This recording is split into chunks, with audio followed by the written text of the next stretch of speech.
এরা কি আপনার 20 লক্ষ টাকা হাতিয়ে নিয়েছে? না। হ্যাঁ, একটু ভালো করে দেখুন না। না, আমি চিনি না এদেরকে।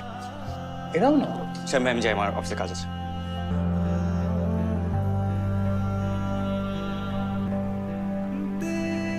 রামিম,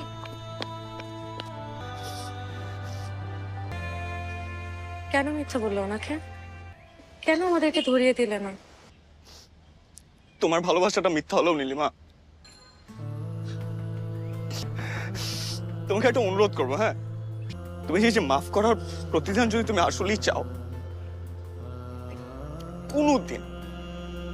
কোনোদিন কারোর সাথে এরকম প্রতারণা করো না। ভালোবাসার নাম করে কারো মন ভেঙো না।